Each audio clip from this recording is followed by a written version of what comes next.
up a goddamn mountain. So that arrogant, thick-lipped, evil, whore-hopping editor phones me up and says, "Does the word contract mean anything to you, Jerusalem?" I was having a mildly paranoid day, mostly due to the fact that the mad priest lady from over the river had taken to nailing weasels to my front door again. "Contract? You'll never get a city hitman up the mountain to me. You bastards die if there's any actual oxygen in the air." And with that, we entered the world of Transmetropolitan. Greetings, children of the screen, your friendly neighborhood nerd scum here once again, and today I'd like to take just a few minutes to talk to you guys about one of my absolute favorite comic books ever, Transmetropolitan.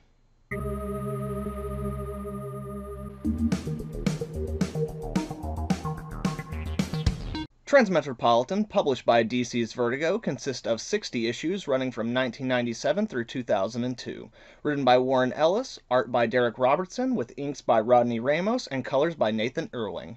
In the 23rd century, Spider Jerusalem, drug-addled writer-journalist in the vein of a punk rock Hunter S. Thompson, has retreated from society, living as a hermit in his isolated mountain compound. However, after a call from his irate publisher demanding the last 2 books required under his publishing contract, Spider is forced to return to the city and society he despises.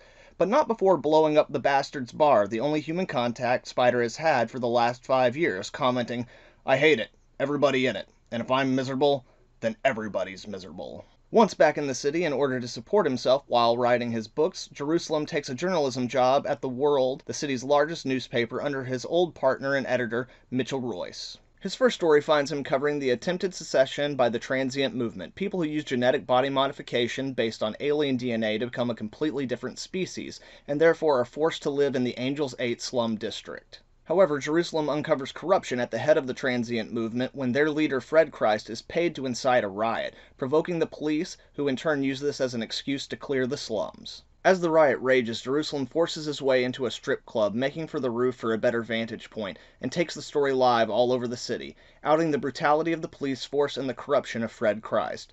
Due to his story, the public outcry forces the police to withdraw. But on his way home, Jerusalem is brutally beaten by the police, but defiantly declares that he is there to stay. After this, the main story of the series centers around Jerusalem and his assistants Yelena and Shannon, following the election and corrupt presidency of Gary Callahan, referred to as the Smiler. Though initially Spider considers Callahan the lesser evil compared to the incumbent president, who Jerusalem dubs the Beast, during the course of his investigation into Callahan's past, he finds ties with a right-wing hate group, and his pursuit of the truth leads to the Smiler having Vita Severn, his campaign manager and friend to Jerusalem, murdered. From this point on, madness reigns. As Jerusalem narrowly escapes a police massacre, Callahan has him fired for reporting on this and leaves the city defenseless against a ruin storm that cripples the city, killing thousands. The Smiler then uses the chaos to destroy the evidence Jerusalem has gathered against him and places the city under martial law. During this time, Spider is diagnosed with an incurable, degenerative neurological illness similar to Alzheimer's and Parkinson's disease. With 1 year before dementia renders him dysfunctional and only a 1% chance of escaping this fate, Jerusalem increases his vendetta against Callahan in one final mad dash to expose the truth and out the president as the monster that he truly is.